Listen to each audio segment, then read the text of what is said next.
And it's Nikki here, and I just wanted to talk to you guys about something that's sort of been on my mind the past couple of days, and that essentially is how can we get, or how can we help our students process all the things that are happening in the world, because it's obviously a lot. It's a lot, and it's scary. So I'm just going to share something that I do in my class, and it might work for you, it might not. Just kind of depends on the context that you're working in, right? And your audience. Do you know your students? And how far you can sort of push things. So let's just go ahead and get started. So in my class, what I do is we have discussion days, okay? And this happens every once in a while.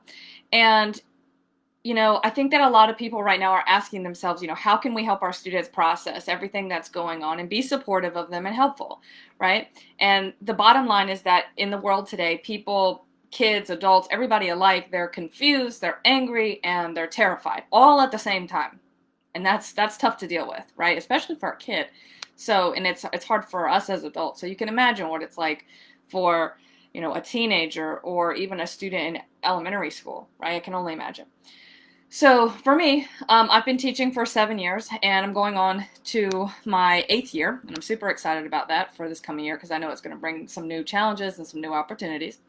But each year has been different, right? And it always brings new challenges to the forefront. And the one thing that I've always found to be helpful in my class, and again, I teach in a high school, okay, so this might not work for elementary school, but one thing that's really worked for me is discussion days. And like I said, I teach in a high school, and I'm very familiar with the pulse of my school and the students and how they think and how they operate and what's acceptable and what's not acceptable as far as the culture. I get it. I know it. And it's also the school that I graduated from. So I'm very familiar with the setting in which I teach. And so having these discussion days, while they can be challenging, for me, there's more good than there is bad. So this is what I do, essentially. The first thing that I always start out with whenever I'm having a discussion day with my kids, and again, this for me, this is not always related to Spanish, right? Because there are days where I feel like my kids need something that's different, right? They just need a moment to process things that are going on in their lives in order for them to be able to get back on track with learning the content that I'm trying to teach, right? We all need a break. So the first thing that I start with is a chart that has these 4 questions. The first question is, what are the things that I know I know? Second question, what are the things that I know that I don't know? I know I don't know this. What are they? The third question by far is the most important, and it's, what are the things that I don't know that I don't know? Right? And that's the most important thing, because if you don't know that you don't have this information that you need, right? That's huge. Okay, so that's the one that I really try to emphasize as a teacher is number 3. I try to get my kids to really understand that there are things that there are things that you don't know, but there's also this sort of gray area where there are things that you don't even know that you don't know, right? And then number 4, what are the things that I didn't know that I actually knew, right? So all of those questions are important when having discussion days. So, in a nutshell, every once in a while in my class, I'll spontaneously offer my students the opportunity to discuss something that's important to them. And I might come to class saying something like, hey, you know what I learned today? And then I'll share it with them. Or sometimes I might bring in some sort of interesting fact. Again, it might not have anything to do with the content that I teach, but I might bring in an interesting fact about something that's relevant to the cultural landscape that we're seeing, some kind of social issue or things like that. And then I'll ask a thought-provoking question just to get them thinking. And this is all spontaneous for me, because that's kind of how I operate. And so most of my students do not always feel comfortable sharing their thoughts in front of an entire class of their peers. And that's completely understandable, right? So what I do is, after I ask the question, I'll get my students to do a turn and talk with their neighbor, and they can kind of get their feelings out there without actually having to say what they want to say in front of everybody. Okay, so they can sort of do it privately. Okay, now once the time's up for the turn and talk, I might give them a minute or 2 minutes. I set the foundation for the discussion day, and I let the kids know 2 very simple things. And again, you can agree or disagree. It's totally fine, right? So the first thing that I tell them is that I'm not going to talk during the discussion day. I'm not going to talk, okay? My job is just to maintain order and make sure that things go smoothly. That's it. And I will also let them know that my job is, and my goal, really, not even my job, but my goal is to hear them and really listen. Now, for me, this is the most important characteristic to model, listening, right? Because it feels like literally everybody is screaming at each other all the time. And it's all we see on social media, the news, everywhere. They're just screaming at each other and no one's listening, right? So that's my job. My job is to maintain order and hear you out. That's it. Okay? Now, for me, this is, for me, it's not up for debate, but maybe for other people it is. But for me, being quiet, I hear a lot of people criticizing other people because, they might not be posting as much on social media, or they might not be as loud as everybody else is. And, for me, being quiet and listening and taking everything in is not weakness. It's not weakness, not for me. And it doesn't mean that you're somehow less than or less empathetic, less sympathetic, less outraged, less anything, right? For me, it doesn't mean that. What it means, and I tell my students this, is what it means is that you're thoughtful. And that, or, you might just need more time to process the information, right? I know for sure I need that because there's so much stuff coming at me all the time. And so I just need some time to just process, and I don't want to just say every thought that comes to my mind, right? And sometimes for the students, if they're just wanting to listen, sometimes that means that they would just rather express their sentiments and their feelings in a setting where they, as an individual, feel most comfortable. And for a lot of kids, school and social media isn't that place, right? And so I think that honestly, that's a quality that we should all respect. That's me. Okay? So just to continue, I also tell them that the quality, and this is something that I don't just do on discussion days, this is something that actually does pertain to the content, but it sets the stage for these successful discussion days, is I tell them that the quality that we most value in our class is the ability to listen. And the key word in that sentence, I'm just going to repeat that one more time. I tell them that the quality we most value in this class is the ability to listen. And the key word in that sentence is most. It doesn't mean that we don't value talking and sharing and all these other things, but the most important quality to us is listening, right? And for my foreign language teacher friends, I know that you can most definitely relate to that being a quality that you can appreciate. So, I also, just to sort of lighten the mood for certain things, is I might even just make a little joke with my kids, and I might say to them, I do enough lecturing, right? I do enough talking, and now it's time for you to really take the floor. And the second thing that I tell my kids is that the goal of the discussion day that we're going to have is not to see who can make the most comments, not to persuade anybody of our opinion. It's not that. I'm not keeping track of anything. The goal of the discussion is to learn and to grow, right? That's the goal. The goal is to leave the class with a little bit more knowledge and perhaps a different perspective than we had coming into it. So that's the goal. And that kind of lightens the mood a little bit because kids don't feel so pressured to form an opinion really quick and then try to persuade somebody of it and then get into a big argument, right? That's not the goal. The goal is to learn and to grow and to have a different perspective, or consider a different perspective maybe than what we had coming in. I will also tell my kids that it's perfectly okay not to talk during the discussion. It's totally fine. You don't have to talk. You don't have to speak. Because again, and I emphasize this, listening is just as important as talking is. It's just as much as part of the discussion and the learning process as sharing information. just as much a part of the discussion, listening, okay? And so for my students who are more introverted or more reserved, that just kind of helps them exhale and take a deep breath, because they know that I'm not going to cold call on them. They know that I'm not going to put any pressure on them or put them on the spot, right? It's okay to just listen. So now, after all of that and all the boundaries have been set, now, after the turn-in talk, when the kids have talked to their neighbors, and those, simple rules, I guess you could say, or simple principles have been set and they've been established, I will ask the thought-provoking question again, and then I just wait. I just wait. I wait for hands to go up.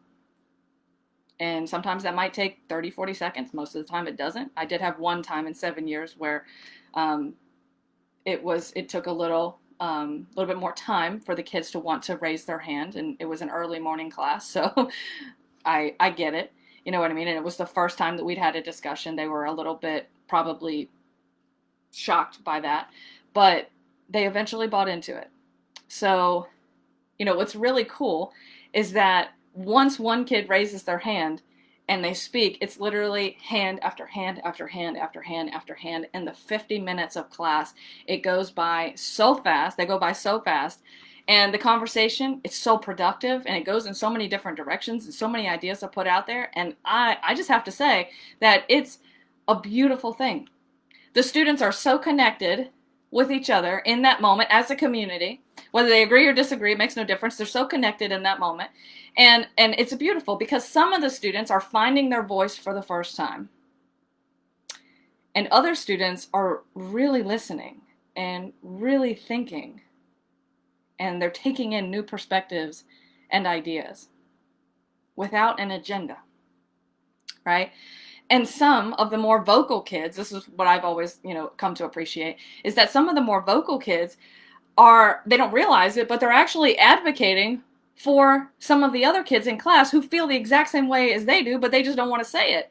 And so it's so wonderful. You'll see kids nodding their heads and things like that, the quiet ones that don't want to say anything, but their voice is getting out there no matter what, right? It just might be through a different person. It might be through a different medium. So, and it's just great because you see these kids advocating for others without even knowing it, for the ones who just aren't ready to speak yet, right? But either way, the bottom line is that voices are being heard and they're being understood and no one is interrupting them. And that to me is the most important lesson of all, right? And I also tell my students, right, that you can comment as many times as you like, but you have to wait your turn. I'm in control of that. I know the order in which things are going, and I will call on the people. But you can comment as many times as you want to, but you have to wait your turn. You got to be patient, and you have to hear everybody out. And you know what? They all respect the boundaries that have been set. And at the end, it's so beautiful. At the end of every single class that we have, these discussion days, and again, it's every once in a while. It's not every day or every week. It's just sort of a spontaneous thing that happens every once in a while. But at the end of every class, every single one of my students walks out that door and they look me in the eye and they say, thank you. Even the ones who didn't speak the whole time during the discussion. And I don't say thank you for what. I don't ask them. I already know what they're thanking me for. They're thanking me for the opportunity that they rarely get, if they ever get it at all. And that's the opportunity to be heard, to be appreciated, and most importantly, to be accepted for who they are in this moment. Growth is fluid, and it changes from moment to moment, day to day, right? It's a fluid process. So, but just to be accepted in this moment for who they are and where they are in their thinking and their learning and in their belief system, just to accept that is so valuable. And I know that's what they're thanking me for. And I know, for me, for myself, right, I know what that feels like. I know how good it feels to be around someone who I feel like I can be 100% myself around. That I don't have to pull punches with, that I don't have to sugarcoat anything, that I can just vent to, that I don't have to make apologies to, that I can say things and bounce ideas off without any kind of judgment. To me, that's everything. And that's what I, as a teacher, try to bring to the table for my kids. I want them to know that that's how I feel about them and that's how I treat them. So I will also, at the beginning of the discussion, I will also, and sometimes in the middle of it, but sometimes I'll remind my students that, listen, when we're talking about issues, right, it's not about disagreeing or agreeing with someone. That's way too binary. Way too binary. It's too simple. It's too linear. And that, for me, is, you can disagree with this and that's fine. But I will, let them know is that no matter what you believe or what anybody would have you believe or what the media would have you believe, life and these complex issues that we're facing are anything but binary. And, when I watch the media, or watch the news, I'll tell my kids, I'll say, I believe that there's some credible data, right, that we can use that they're telling us to form our opinions. But I also let them know, right, that the media exercises great power over the human mind. It can literally make you believe that the innocent are guilty and the guilty are innocent.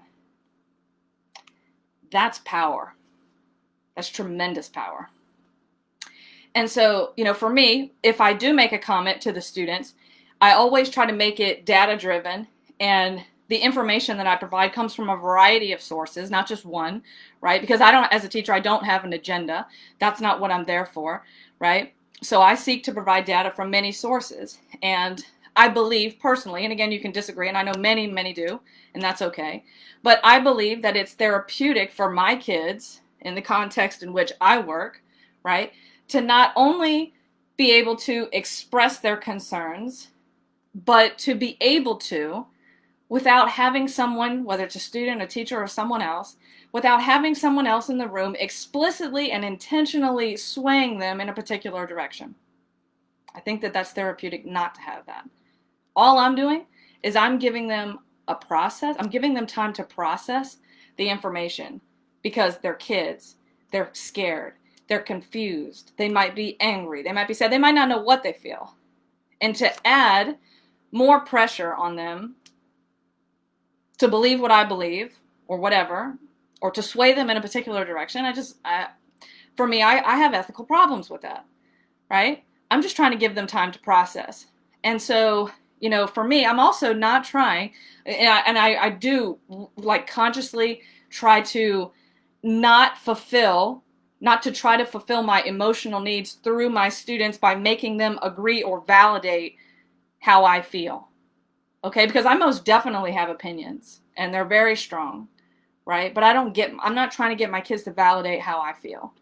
And the fact of the matter is that at the end of the day, most of my students and I will agree because we're all decent people. We're going to agree on the fundamental issues because we're decent, we're kind, we're caring individuals. But the point is that I didn't pressure them one way or another. And for my kids, not pressuring them is a particularly sensitive issue. And again, this is about knowing my audience. But this is a particularly sensitive issue for the kids that I've taught because all my students have stated that they have felt that they have received an unfair grade for having an opinion that did not agree with the teacher's point of view. And I personally have had that happen to me as well. When I was a kid, I'd receive B's and C's when I took government, and my views didn't agree with the teacher's views, and the kids who had the same opinion would get A's and I would not, even though I felt that my papers were just as well written as theirs were. And so it's a very sensitive topic or issue for me to not make someone feel that way. I want to make sure that my kids know that I'm not grading them on their opinion and how they feel and whether our views line up. It's a very sensitive issue for my students and for myself. So that's my goal, right? And so, really and truly, at the end of the day, my only goal as an educator in these moments is to support my kids, to support all of my students, regardless of what they believe, whether I agree or disagree, is to support my kids by providing information from a variety of sources and giving them an avenue in which they can talk it out, right? At the end of the day, if I just wanted to teach them my opinion and not listen to them, I would just be showing my kids how to be a politician or how to be a part of the mainstream media. And that's most definitely not the goal for me. That is not my goal, to have them be like that. So if you have questions, I'm sorry this live stream was a little bit longer than the other ones, but that's the information that I just wanted to share. And my advice really would be to consider the context in which you teach, to see what are the best ways that you can really help your students and support them, right? I would talk to your administration and find out what's acceptable and not acceptable, right? Consider the ages of your students as well, because the younger they are, probably the more traumatic all of this is going to be, because they can't understand it, right?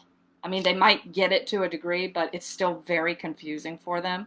So consider your audience, consider the context in which you teach, and however you handle these situations, I wish you the best, and I hope that we can all find a peaceful place to discuss our concerns that doesn't require us to scream at each other and to judge each other and to be harsh with one another.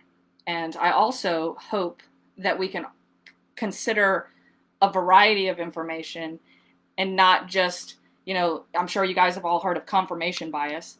I don't want to just accept information that validates my point of view and my beliefs, right? That's not what I'm about. I want to consider things that challenge what I think. And so that's what I want the students to get out of it as well. So anyway, that's me getting on my soapbox for a second. And if you have questions about anything, feel free to ask, and we can talk about it and share ideas with each other. And there you go. So I hope you guys have a great day, and I will see you later. Bye.